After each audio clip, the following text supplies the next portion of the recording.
Hey, all right. I think we did it. Welcome, everyone. Thank you for joining.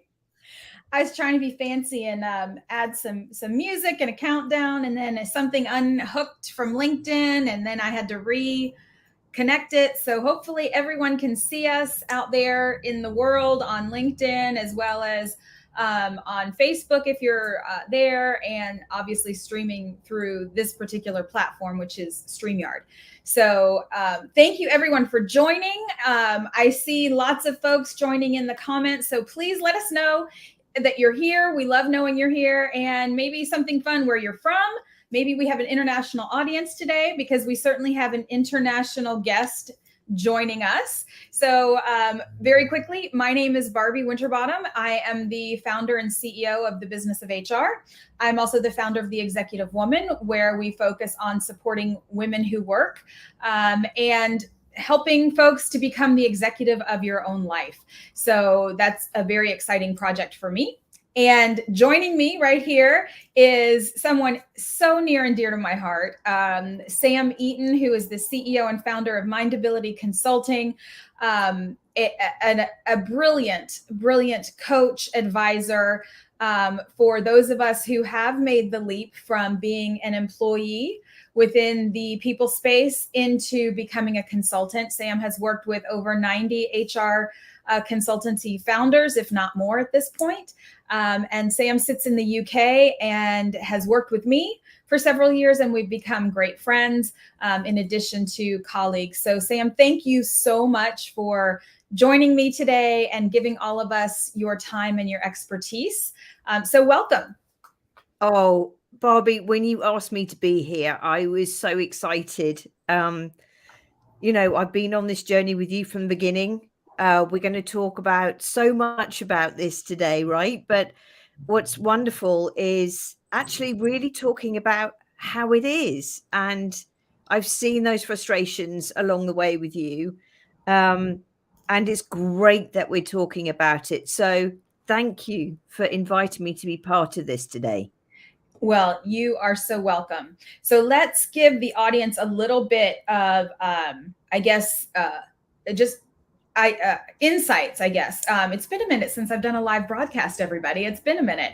So just so you know, if I'm not looking at you in the camera the entire time, it's because I am also navigating the comments as they come in so that we can make sure we address your questions. So there will be times that I do things like this because I want to make sure I'm seeing what you guys are sharing and I'm able to share them with all of you out there. So please don't think I'm being rude or disinterested. I just often have to shift my gaze.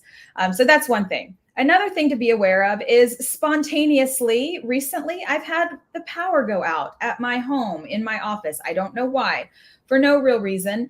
If that were to happen, just hang on. I'll log right back in and launch everything again. I don't know why it's happened, and knock on wood, it won't happen today, but I also want to let everybody know that. So, with that being said, the reason we are having this conversation today is because I've had many, many, many of you reach out to me through DMs, emails, text messages, and I love that all of you have reached out to me and asked me this question. How do you become a fractional CHRO? What is it like? How do you leave the world of being an employee and move into the world of being a consultant? And as much as I would love to spend my time all day having these wonderful kind of coffee chats, I simply can't do that and run a business for profit. So I thought it would be a fun idea to have this session today. And Sam and I and some other folks have talked about doing more of them over the next couple of months so that we can really find out what it is you want to know if we don't address it here, and how we can support you all in either making the decision to move into a consultancy, or perhaps your decision is to stay as an employee, and that's also an okay thing. It's not for everyone. Sam, did you have anything you want to add to this discussion before we launch into some of the things I've prepared? Um, I think really just to reiterate what you said, Barbie, which is, we are seeing more and more people, particularly pouncing on those who are unsure, who want an honest opinion, and are sold at and sold to. Barbie knows my growing frustration on that. And I don't want that for people. I fundamentally believe to my core that people should do what makes them happy and is right for them. But if you don't know what's on the other side, how on earth can you address that? Right. So this really is a 360. So there is nothing there we've seen like this out there. And that's why I'm so excited to have this. So I'll leave it there, Barbie. But Wonderful. yeah, this is such an important session. Well, I'm excited. And for those of you who follow me, which I'm assuming most of you do, or you wouldn't have seen this to even sign up, I want you to know I will answer anything you ask as long as I legally can. So what does that mean? There are certain clients where there's information I can't share. There's confidentiality agreements. There's also just ethics, right? And I'm not going to overshare anything specific about any particular client. So I will talk or speak in generalities when it comes to questions if you ask me specific things about organizations I've worked with or what have you. But anything else, I'm game.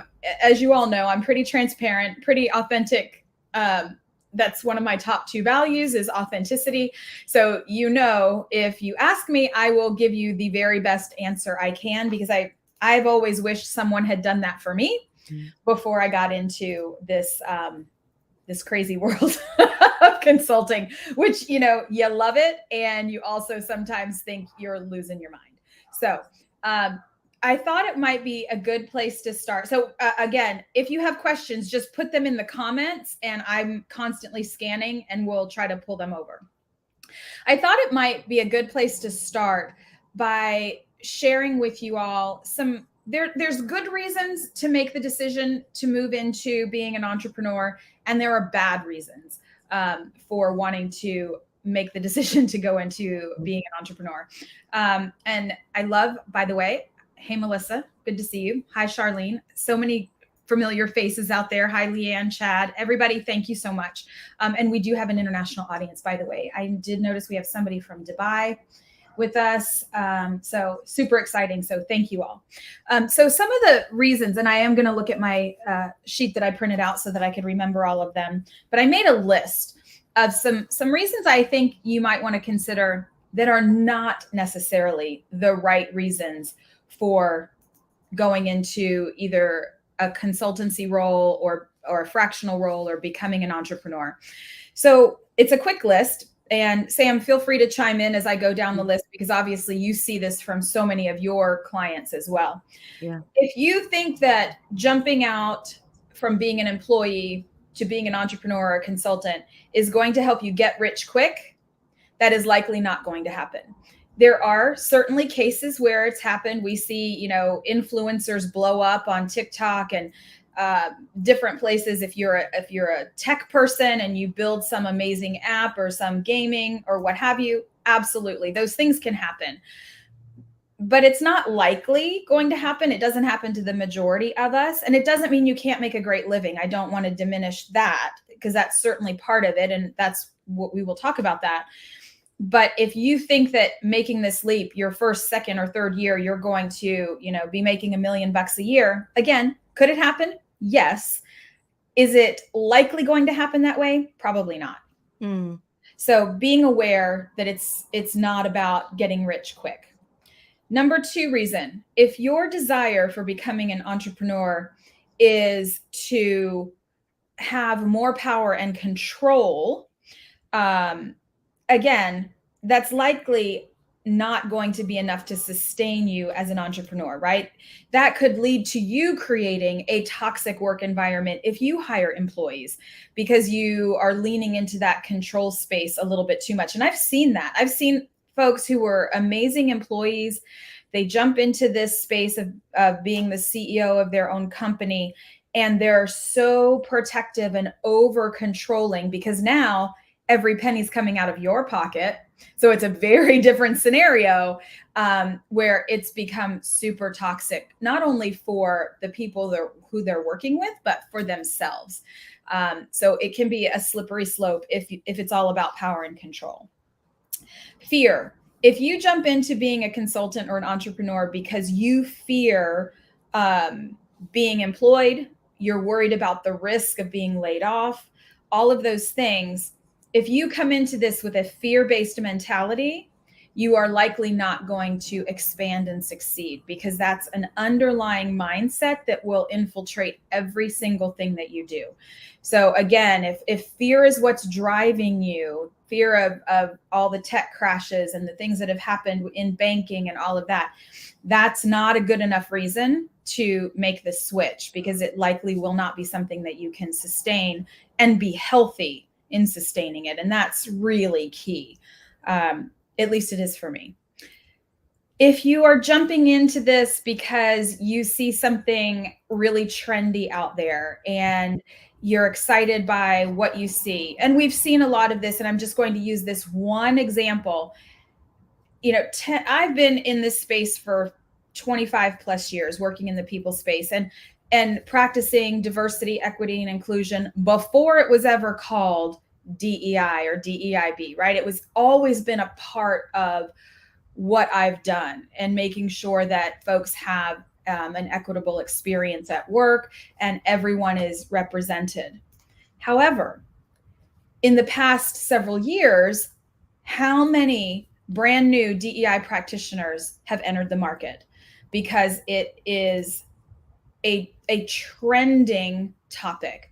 Is it an absolutely needed topic and needed function? Yes, 100%. But that does not mean that everybody who's jumped into the DEI space is qualified to be there, should be there. And often, and Sam and I have talked about this, they're in it because they really want to be in a pulpit preaching their particular message and passion, versus looking at it from an operational perspective of an actual work function where they can change the culture and the environment for employees. So if you're jumping into this because there's a trend you feel excited about, you really need to go a lot deeper than just that one microscopic idea or thing that you like, because that may or may not serve you from a long-term perspective. And trends inherently come and go. So if you're jumping into this because you're that one trick pony and that's all you know how to do, and it's trending today, are you able to evolve from that into something else? Maybe not. Not judging you, but just something to think about.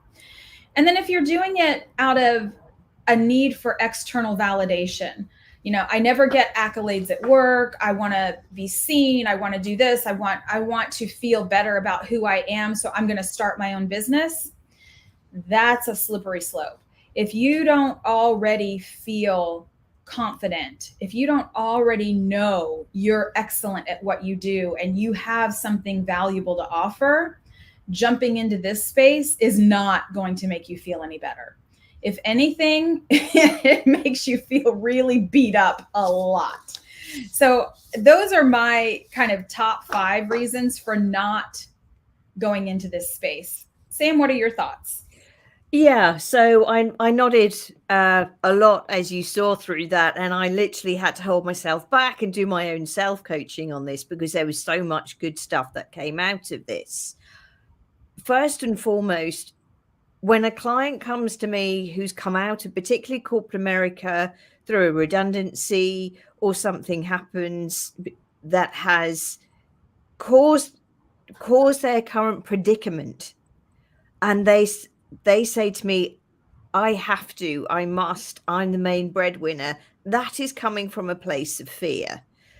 And typically what comes out of that is then a long haul process in terms of building your confidence and helping you to sell your worth, because this is a very different dynamic from when you're coming out and you're used to sitting around a boardroom table, right? Where some of you will have 6, maybe 7 figures, maybe 8 in terms of your budget, and a huge team, Yes. that boom, that's gone overnight for some of you. Goes away. And that totally goes away. And being able to then ask people the right questions then becomes frustrating. And I did a post, and I think, Barbie, you saw it, where I was talking about this session today. I spoke to a potential client yesterday who's in corporate America. She wants to come out. She is scared because she's employed right now and she doesn't want to lose her job. She's a single mum and she has got a fabulous idea. She is not an unusual conversation for me to have. Now, the advice I gave her was very different, and I quote, to the advice I got from every other coach, because the answer is $5,000. Sorry, what's the question? So to anyone hearing that, if you hear that, run and run a mile. Find someone who will listen to you and talk to you. And that is why we're doing this session today, because it might well be, as Barbie said at the beginning, it is better for you to either make a move somewhere else or do something completely different than look at the consulting world. Yes, totally agree with that. Thank you, Sam. It's not for everyone. It really isn't. And it's okay to be to look into it, to do your research, to ask questions, to attend things like this, and then opt out and say, you know what, I think I'm going to stay an employee. I will quickly share with you my journey for anyone on this call who didn't know my journey or doesn't know my journey. I was a CHRO. And as I mentioned, I've been working in the people strategy space for over 20 years. I've been an individual contributor all the way up to senior director, VP, and then CHRO. And this was during the early stages of COVID here in the US. And I went into work and my job was eliminated. I had no warning. I should have seen the signs coming as someone as experienced as me, but you know what? I didn't. I was so focused on the employees and trying to keep people safe and communicated with and you know, the psychological safety as well as physical safety that people needed during those early stages because nobody knew what was happening in the world. So I didn't see it and I wasn't picking up the subtle signs that something might be off. But it happened. So I lost my job and the organization had to make a really tough decision because they had been incredibly impacted by COVID. And they had to do some really deep budget cuts. And my position was one of them. And they folded all of HR under legal and that kind of thing. So they did what they had to do, but it put me in a position I wasn't prepared to be in. I had thought about being a consultant. I had thought, you know, maybe 5 years down the road when I have the chance to put a business plan together and I have a team of people and I have enough money in the bank to sustain me, all of the things that one would do when preparing to make this kind of leap. I didn't have that opportunity. And it's been a blessing and a curse in some ways because I've made likely every mistake you can possibly make in doing this. But I've also had some amazing successes because I just have figured it out and jumped in. And so my story is a little bit different than most because most people do plan to launch a business. They go out and they get funding. They have some, you know, they have different elements in place that I did not have. So as a result of that, I did come into this in a fear-based mentality because I didn't have a choice. Nobody was hiring, if you all remember. Everyone was laying off. There were no jobs available. So I didn't have a choice of, do I find another job or do I feed my family, right? So it was like, I'm going to see if I can make this work. So I jumped in and I just started doing my thing. And again, I do not recommend that path. Have I figured out a lot of it? Yes. Do I still make mistakes every day? Absolutely. So here's some reasons why I think it's a good idea if you're considering making this leap. Here's some things that I think are positive reasons for wanting to make this change. You're pursuing your passion. You have found something that you feel really strongly about. You have value. You want to make an impact. And it's something that you can do over and over and over again without it sucking your soul, right? That's it's such a key thing to be aware of. As an employee, often, especially if you're at an executive level, you traditionally, at least in my experience, have your hands in lots of different things. And as Sam said, you have a team of people executing the work. When you're in this seat, you likely don't have that same team behind you unless you're fortunate and you have a tremendous amount of built up cash flow that you can spend. You're doing everything yourself. So if you're not really passionate about it and it's not something that you can speak to at any time and want to do over and over and over again, be aware. So if you're doing it to pursue your passion, that's a good, that's a good start. If you really want to make a difference and make a positive impact in the world or in a certain area or a certain community, or do a certain kind of work that you haven't had the chance to really lean into as much because maybe you've been more of a generalist and you really want to niche down and do this thing, then that's great. That's another opportunity and another great reason for you to move into this space, because then you can make that one area your primary focus and resell that over and over again. So I think if it is work that makes a difference and people resonate with it, that's another really great reason to decide to make the move.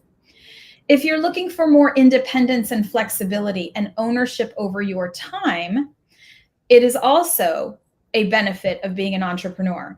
Now, the caveat to that is there's books out there that say you can have a 4-hour work week as an entrepreneur and make millions of dollars a year. I don't want to say that person is lying because I don't know him and I'm sure he's doing quite well.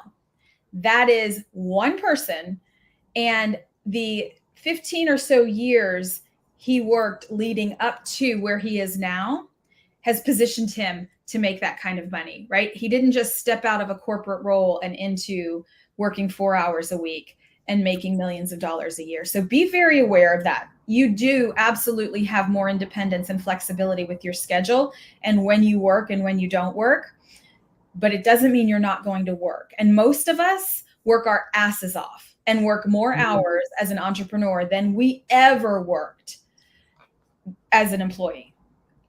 But if you're following your passion, it doesn't always feel like work and it can be really fun. So again, they're so connected, right? The interconnectivity of all the right reasons kind of creates that big picture. If you're looking for personal growth and learning opportunities, it's another great reason. I'm constantly learning from my clients or from amazing folks like Sam.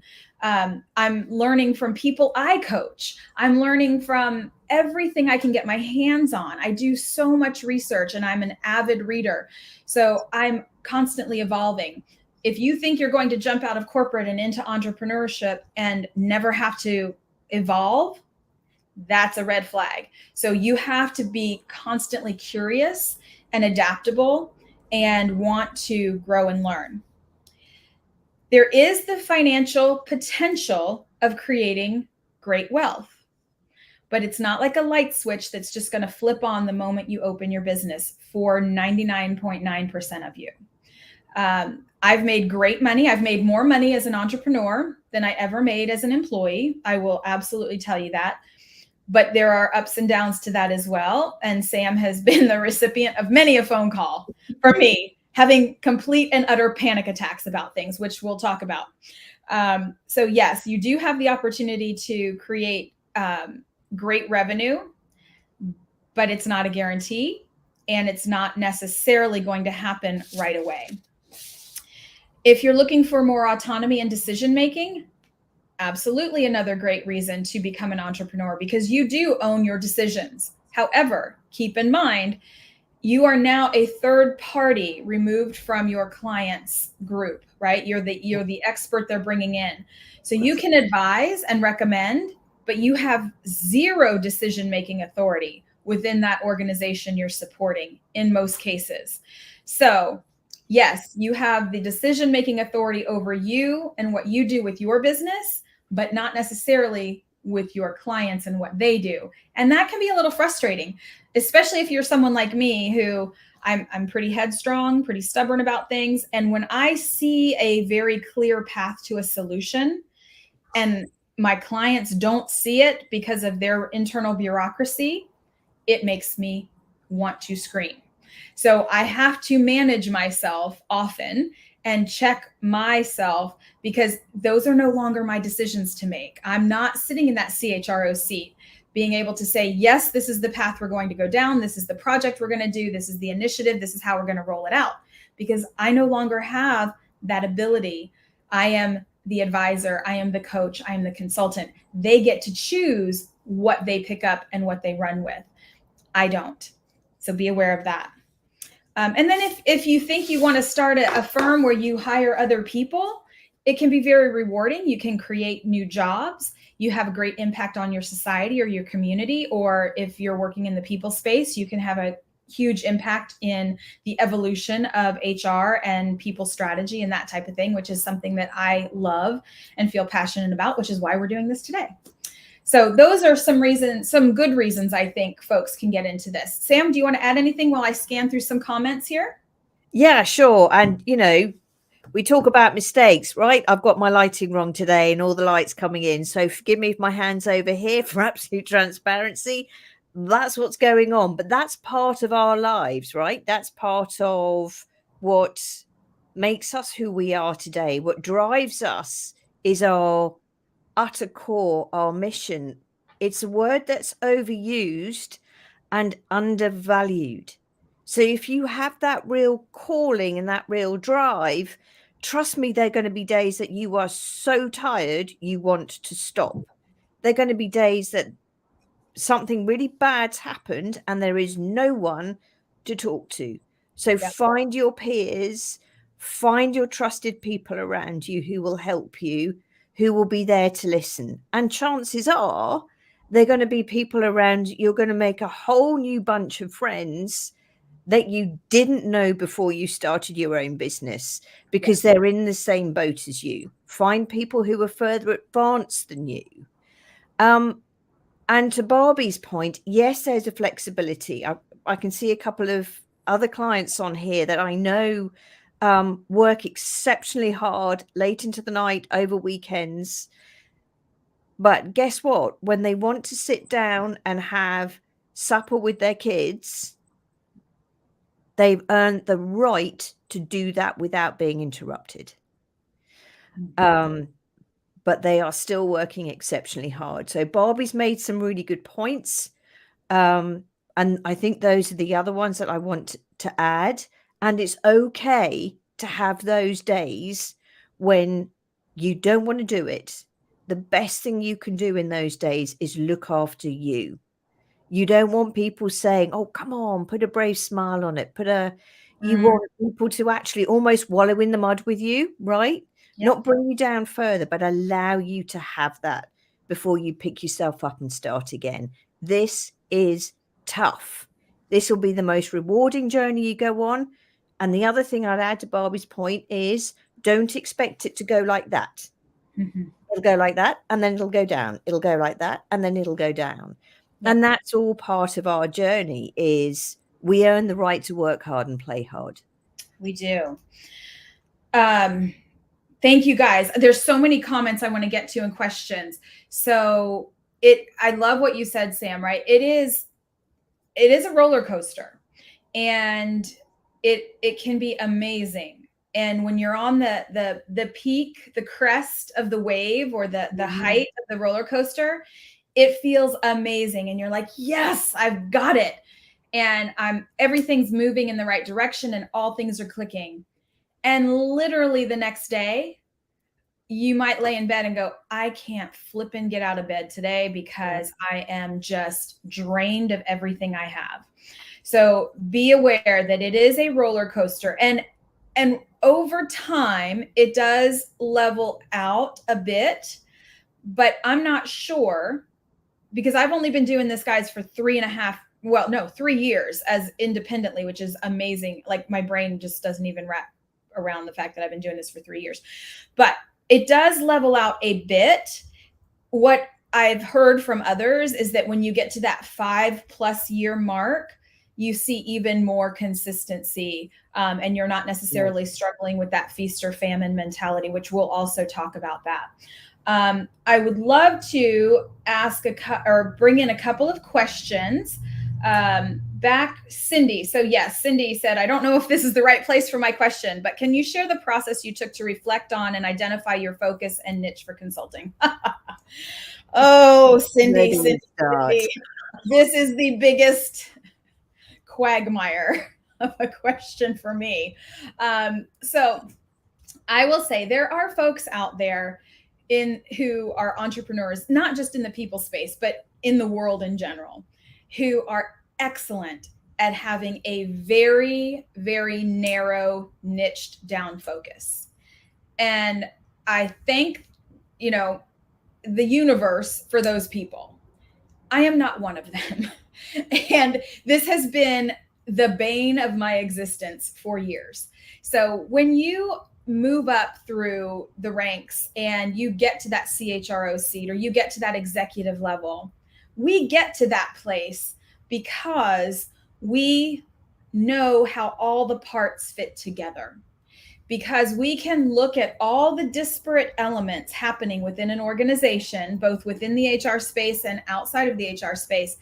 And for me anyway, I can do a very quick scan of all the items and fairly quickly root cause and identify what's broken, what broke it, and what actually needs to be fixed. Because what you all likely know is that most organizations spend a ton of time, effort, energy, and money chasing symptoms of problems, right? They get one data point. Oh, our attrition is high over here. We need to fix that. Well, did you go any deeper to realize what's driving that attrition? Because the first reason everybody's going to say is, oh, we need to pay people more, or we need this, or we need that. Those are usually not the root cause reasons for issues. So when you get to that executive level and you have that sensibility to be able to scan an environment and quickly see those things, and then also know what strategies to put in place and what goes first and what goes second and how all of that works, it becomes very difficult to niche that down into one area alone.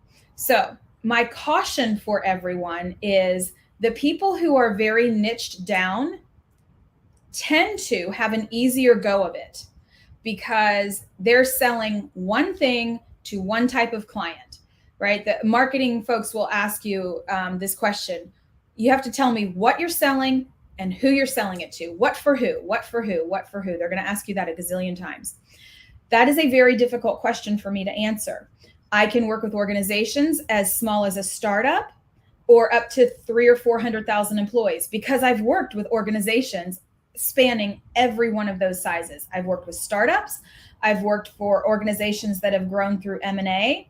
I've worked for family-owned businesses. I've worked with every, PE owned, publicly traded, private, union, non-union. By the way, I don't like union. I don't ever want to do that again. But I have the experience it takes to understand all those different work environments. So niching down for me is one of the biggest challenges I face. And it's not because I don't understand it. It's because it makes it very challenging to educate your clients and your following on what you do.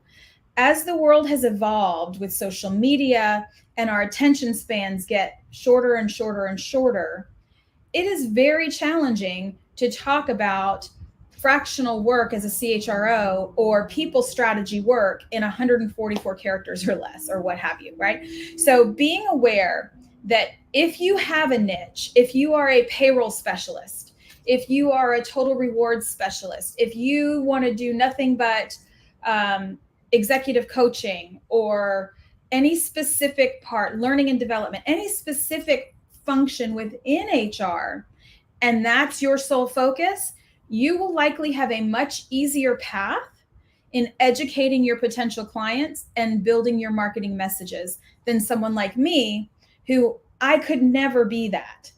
And it's what makes me, it's my superpower, but it's also a very heavy weight that I carry, because it's a huge challenge to constantly educate people about what I do and how I do it.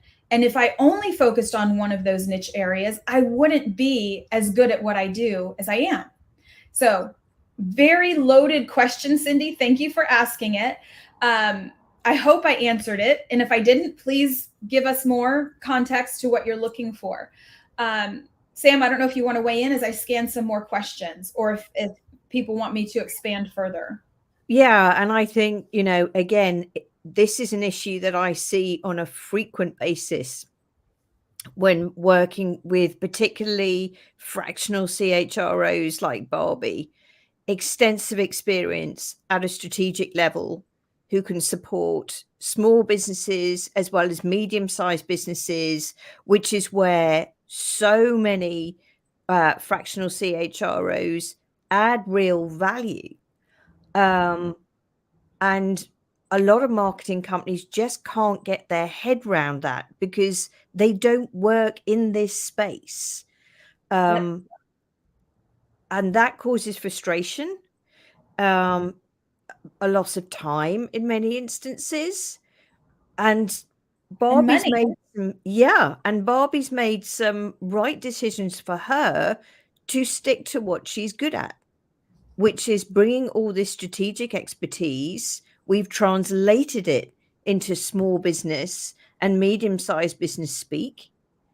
And we, talk the language of the business owner as opposed to a CHRO. Again, to some of Barbie's points she's mentioned earlier, that is a mindset shift.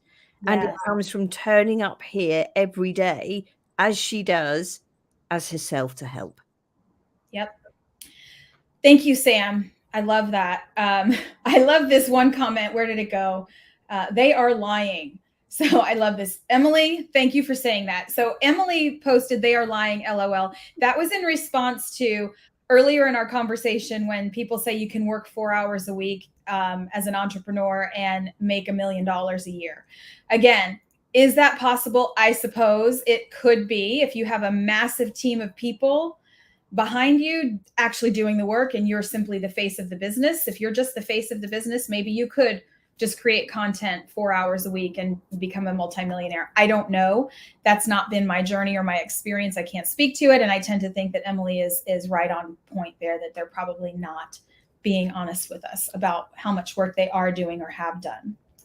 Next question from Melissa. Do you recommend becoming an expert in one specific area? So like we mentioned, I do think, I don't recommend it or not recommend it. What I do recommend is you getting crystal clear on what it is that you want to do, that you're good at doing, that you can replicate, and that you can find ways to market. That's huge. And we're going to shift the conversation in just a few minutes about marketing, because as Sam alluded to earlier, I have spent, I don't even know how many hours of my life and thousands, tens of thousands of dollars completely wasted trying to find the right marketing team. It doesn't mean that they don't exist, but they are hard to find. And everybody out there, almost like I mentioned earlier, how so many people have jumped into, I'm now a DEI expert.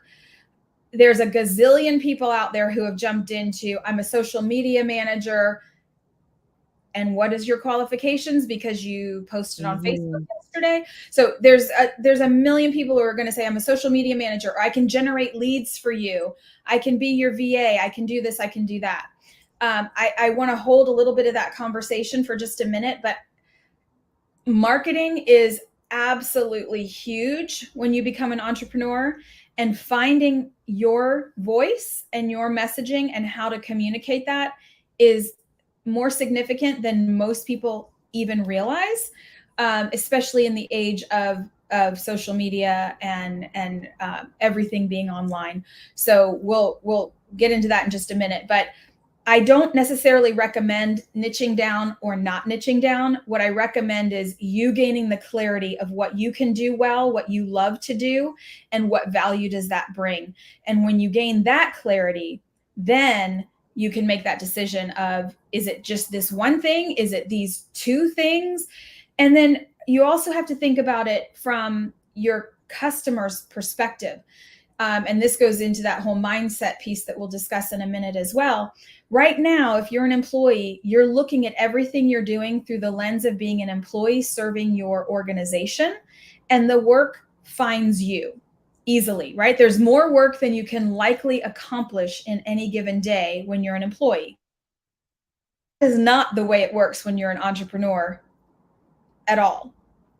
There are days when you're so overwhelmed because all of a sudden you got 3 new clients yesterday and you've got all this stuff to do, that getting proposals out, getting this out, doing this, and there's so much work. And then 2 days later, your calendar could be completely empty and you're sitting there watching Real Housewives of Beverly Hills because you're so frustrated you can't figure out where to go. So there are real challenges in deciding what your passion is and how you show up with that each and every day. And can you do it every single day? Yeah. And just to add to that, Barbie, Melissa, find your joy. Those of you, as I said, I know I've got a few clients on here at the moment, but find your joy. You know, Barbie's fractional CHRO, we're seeing more and more of them come out. I'm a business coach. I was once told, if I open the door and shout out business coach, I'm going to have a whole load of them running towards me. My answer to them is, yeah, but they're not me. Yep. That's the difference. Yes. Yes. You guys are so welcome. I'm just trying to bring in your comments here. It is really hard. So I created a quick little slide here that I'm going to pop up and share with all of you because it's just easier. So you won't see our faces for a minute, but you'll hear me talking over it. So hopefully this will be helpful. And let me remove the comment here. Okay. So if you decide to make this leap, here are 10 things I think are critically important for you to be aware of and for you to prioritize. And there's not necessarily a one size fits all of priority ranking. So these are not necessarily in order. However, I will say first and foremost, above anything, your mindset is critical. Absolutely critical. And what I mean by that, and I'm going to flip this off and we can go back and forth with it, but I want you to see our faces and so that Sam and I can have a conversation. One of the biggest challenges for me was shifting my mindset from employee to entrepreneur. Now, again, remember, I was kind of thrust into this with very little warning or runway to prepare my mindset shift. I was reeling from losing my job, reeling from, we were in the early stages of a pandemic and we didn't know what was happening in the world. So I'm, trying to keep myself, my family safe. Also, how am I going to pay my bills? Because I just lost my job. What is the world looking like and what's happening? So I came into this in a very strange time. And hopefully none of you will ever be in that same situation. When you've worked in the people space or HR for 20 plus years, you are conditioned to believe certain things are true and that it is the only reality, especially if you have worked in organizations that might not have been the healthiest, where there's an undercurrent of fear, like we talked about earlier. There's an undercurrent of minimizing the value of true HR and strategic work. So I came into this thinking, one, what do I possibly have to say that hasn't already been said and hasn't been said a million times? And why would anybody pay me to do anything, right? What makes me so special? And I still have that conversation with myself, frankly, if I'm going to be honest with you guys. There are times when I say to myself, like, what can I possibly add to this that a million people haven't already said? I'm regurgitating the same messages in different ways, and I feel like a broken record going over and over and over again. And that is a real part of being an entrepreneur is that you are restating and re-educating your audience over and over and over again. You have to find creative ways to do it. The mindset shift of going from employee, living in a very scarcity mentality, right? I want you guys to just give me a shout out in the comments if you work in HR today and you're constantly fighting for validation, you're constantly fighting for credibility, your budgets get slashed, you ask for funding for needed tools or resources or development for your people, but you don't get it because can't you just do it yourself? Isn't that why you're in HR? Can't you just, create a leadership development program? Can't you create a survey using SurveyMonkey for free? So we are conditioned to believe that there's no money, that nobody values the work we do, because if you've heard things like I've heard, well, anybody can do HR, right? Don't you just have to like people? All of these things, right? And it is exhausting and we get very beaten up. So I came into this thinking nobody's going to hire me to be a consultant, because when I was in that seat of making those decisions, I didn't have any budget. And if I asked for budget, I would be laughed out of the room. So I came into this with a very high scarcity mentality. So the first thing I want you to really think about for yourselves is, where are you in that headspace? Are you still in that space of undervalued, underappreciated, no budget, no money, and I just have to nickel and dime my way through it? Because if that's where you are, you will not think big enough to make your business successful. And I still struggle with it. I'm completely transparent with you guys.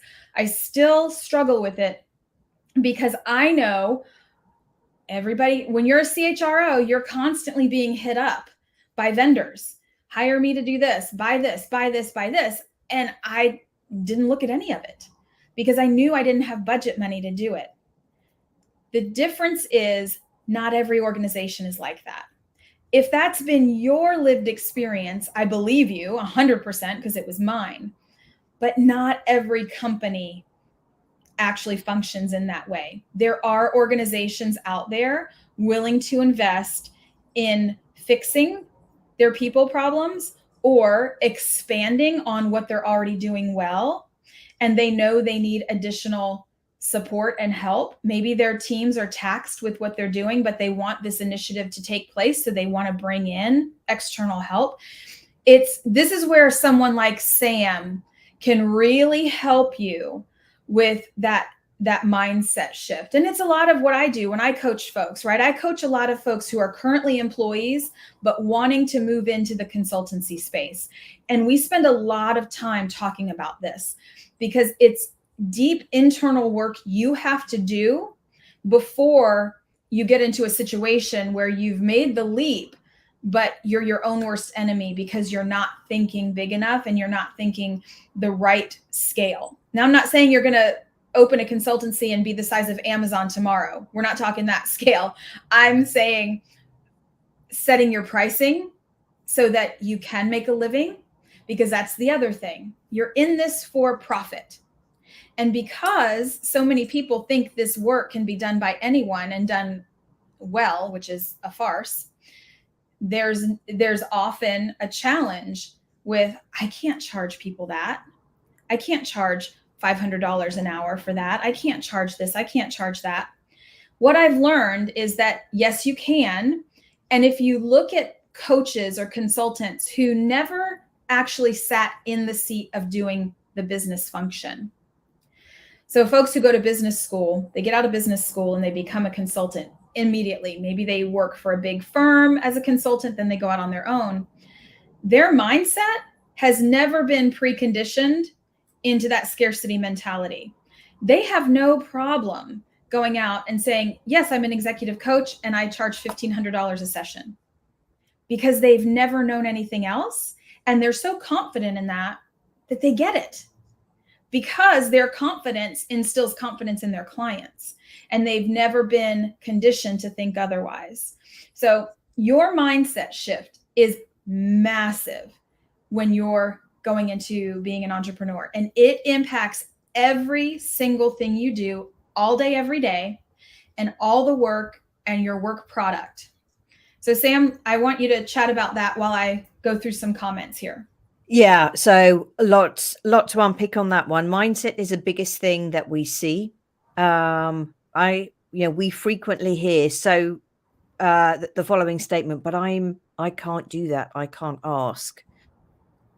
Mindset is huge in that your relationship with money, how you ask questions, how you see yourself all changes. So I learned how to sell HR, having built an HR consultancy from a commercial perspective where the answer is no, what's the question? So when the answer was a hard no, I was sent in to turn it round to a yes and then increase the margins from there. So I've been able to say, work with and help people like Barbie with, firstly, the mindset shift, get curious, just as you would outside of work and asking questions. You're not actually there necessarily to sell. If you can get in the mindset that you are there to add value and share your knowledge, that then becomes a massive part of building your confidence. Yep. I just want to cover one other point that Barbie's mentioned, which is in terms of pricing. There are a lot of people out there that will say, you have to. Guess what? You don't have to do anything. Get comfortable with your pricing. You'll always start low. That's okay. Get comfortable with it and build and build and build and build. Just like I said earlier, find your place of joy. Because then guess what? You can phone people like us up or send a DM or go home that night to your partner and say, yes, I sold it at that. And that is so joyous, rather than have someone sitting on your shoulder going, I've got to do. Yes, absolutely. Time is flying by. No. So it's crazy, isn't it? So one quick thing I want to shout out to everyone. Sam and I have had so many people reaching out to us in our DMs and emails on multiple platforms with a gazillion questions, and can you walk us through this? So what we have decided to do, because I don't know that we're going to get through everything as much as I definitely want to try. And I'm willing to stay on with you guys longer, although if you're on your lunch break, you might not be able to stay. But if you see right here, there's a QR code on your screen where it says sign up. We are offering, it is a paid session because, again, I can't do free sessions forever all the time, but there is a session that we have available. We only have 10 spots left on Friday this week. I believe it's at noon or 1. I have to check. But it is, we will go deeper into some of these concepts with anyone who wants to join us. Again, it is a paid session, but you can click on that QR code and sign up right through the link, and then we'll send you the Zoom invitation. Or you can DM either one of us through LinkedIn, or you can email either one of us as well, just so that if you're interested in furthering this conversation, it will be a group coaching session for no more than 10 people. And then again, Sam and I both do one-on-one coaching and consulting. Sam's entire business is to help HR consultants.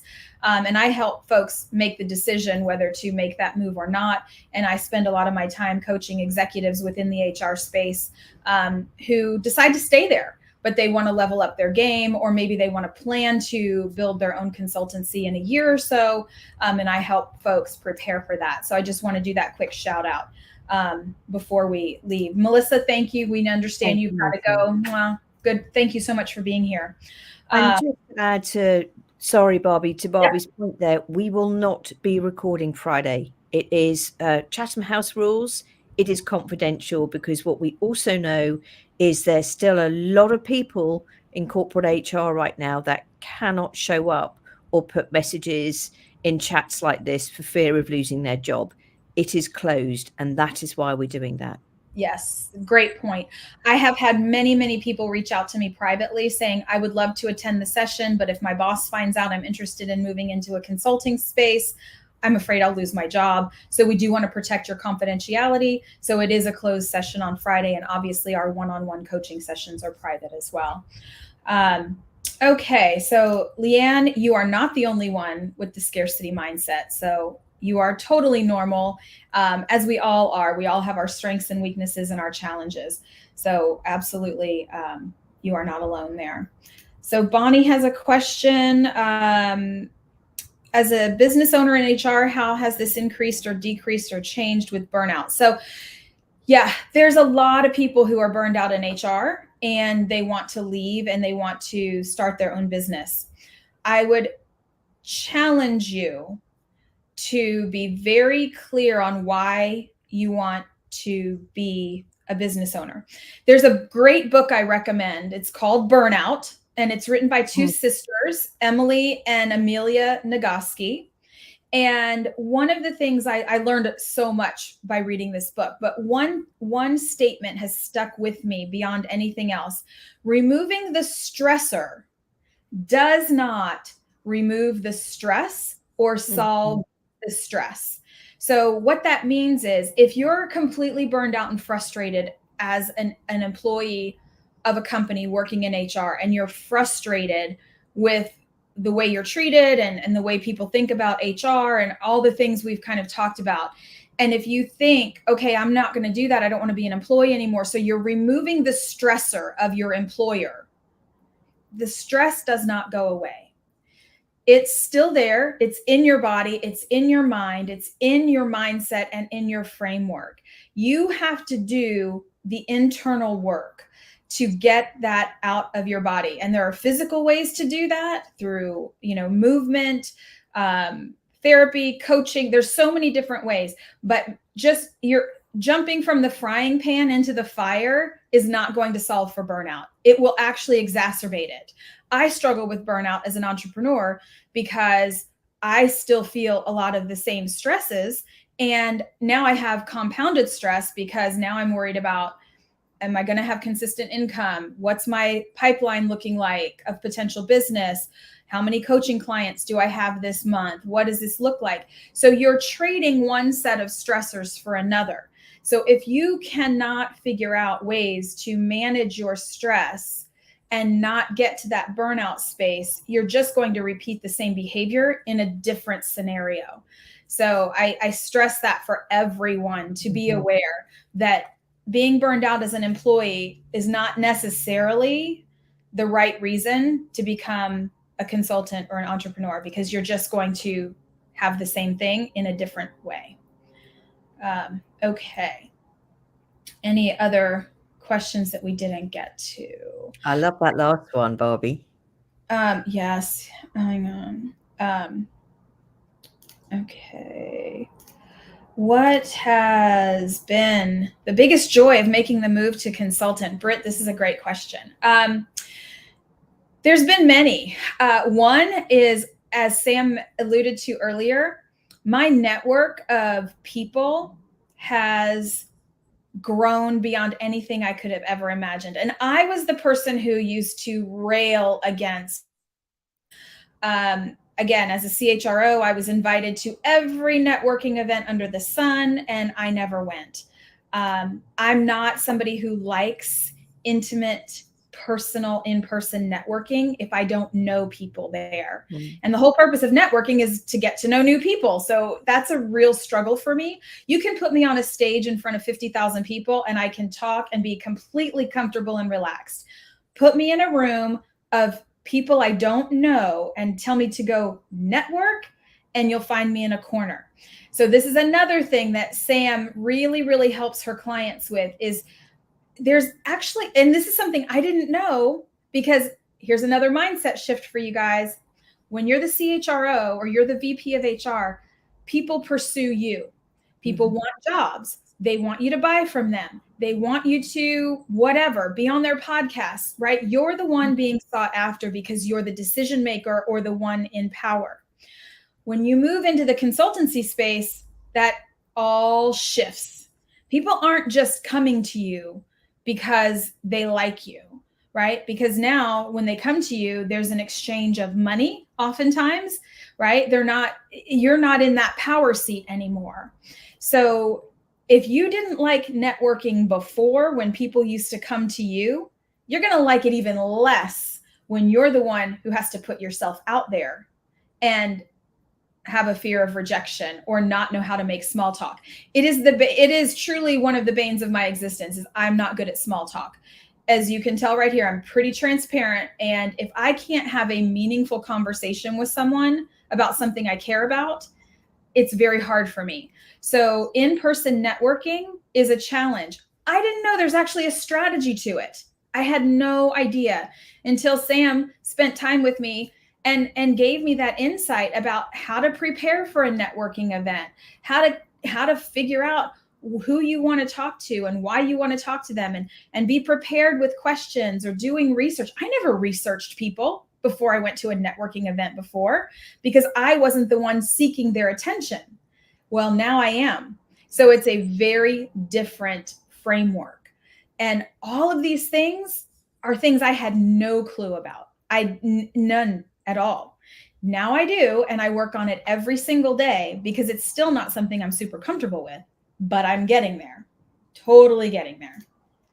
And I thank Sam for her help because she gets that call from me all the time. What am I supposed to do? There's an event. How do I prepare? Right. So all of those things are huge, huge. Yeah. And I think that, the other thing going back to that is, the thing that kills a business is maybe. If you get a no, great. But please remember that no might not be a no now. It might just be, yeah, we'll come back to you, but understand why you get to that no. And again, there's a whole lot of questions around that. The worst thing you can have early on in your business is a maybe. Yeah. Yeah, that's true. So Britt, I don't know if I answered your question about my greatest joy, but my greatest joy has been the people I have met through networking, but also through things like this. The feedback I receive from the folks I coach is so uplifting.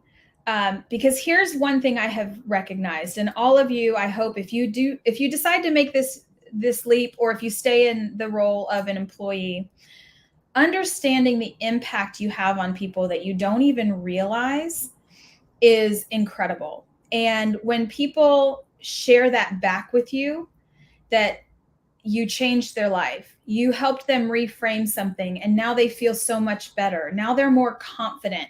Now they know how to push back or how to challenge or how to summarize or how to present, whatever it is you're working with them on. Or when you work with a client and you help them with a complete cultural transformation, or how to work and rework their entire TA process. One of my largest clients, I helped them retool their entire talent acquisition process. And this was a multi-billion-dollar company. And when I first started with them, they were hiring about 75 people a month. And after working with me for 3 months, they were hiring 220 people a month. It's not because their people weren't talented. They didn't have the right processes. They didn't understand infrastructure or pipeline management. They didn't know how to put all the pieces together. And so when you have the opportunity to do that, it's very rewarding. And I think the other biggest joy for me is I have recognized my zone of genius and what I'm really good at, and being okay with saying I'm really good at that, because I'm also just as comfortable saying I am not really good at that, right? And that is a huge joy when you can acknowledge and share with people the things you're not good at. It is just like this huge weight lifted off your shoulders, because I don't have to pretend I'm good at something. I don't have to fake my way through it. I can say, you know what, I'm not good at that, but I have somebody I can refer you to who is amazing at that. And if I can help support you through that, I'm happy to do that, right? Or here's what I can do, here's what I can't do. So really figuring out what you're good at is, I find it really rewarding. and then discovering things I didn't even know I was good at. I love the marketing side of the business, the creative side, creating graphics, creating infographics, tools, and the whole entire side of marketing. I absolutely love that. And I'm really good at it. I'm much better at it than I thought I was. And most HR people suck at it. And I'll just be really frank. We're not good at self-promotion. We're not good at telling our internal customers what we do well. And so we come out of being an HR employee into this, and we don't know how to market anything. And so I've realized that's a gift I have. And so I lean into that, especially when I'm coaching folks on how do you develop your skills there, and how do you figure all of that out. So that's probably been one of my biggest joys, is figuring those things out. Yeah. And to reiterate, Barbie is actually exceptional at this kind of stuff. She's better than some of the marketeers she's interviewed. Seriously. Yeah. Well, and I've learned that's another lesson, right? Just because somebody says they're good at something doesn't mean they are. And I'm actually better at it than most of them. And all of you have talents like that as well, right? Everybody does. I'm not some like genius superhero out there. It's just that I have found something that I wasn't really utilizing in my role before. And now it's part of my toolkit. And that's huge. Building that toolkit is huge. And so there's that whole list of things we talked about, right? Mindset being one of them, but tools, support systems, there's so much more that we can go into, and hopefully we'll have a chance to do that with some of you on Friday. So we do need to wrap up. It's 10 after. Does anybody have any last questions they want to throw in before we jump off? Again, thank you all for being here. Those of you who are still here, we've gone 10 minutes over almost, but I love the live sessions because I love the interaction. And quickly, Sam, I want to thank you for your time today. You're always amazing, so insightful, so supportive. If anybody wants to reach you, Sam, how can they find you? Okay, so thank you, Barbie, for doing this. You can find us at mindabilitybusinesscoaching.com. I am, I believe, Sam Eaton 1450 on here, or through Mindability.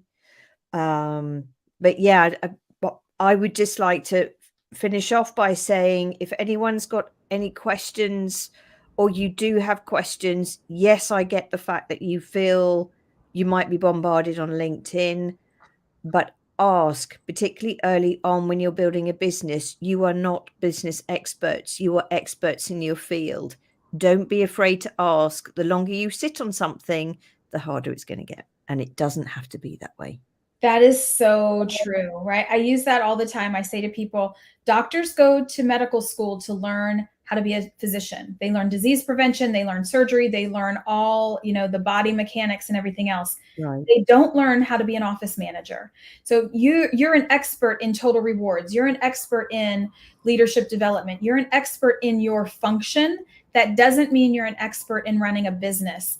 Two very different skill sets. One, I've learned the hard way, but that's why we have people like Sam to help us understand the infrastructure necessary to run a business. So thank you all for being here. Again, if you're interested in learning more, going deeper into all of this, please, let me take this off.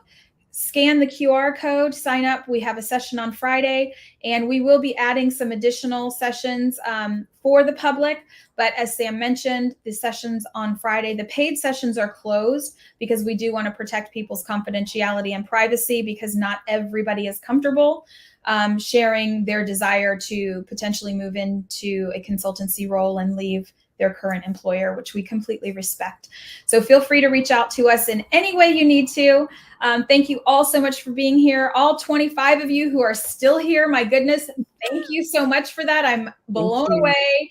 Super thankful. I will pin this to my featured events on my timeline or on my LinkedIn. For those of you who are watching this after the fact, thank you for watching. We know not everybody could make it here live with us, but we really appreciate everything. And with that, I think we'll sign off. Thank you, everyone. Thank you, Barbie. You're welcome. Thanks all.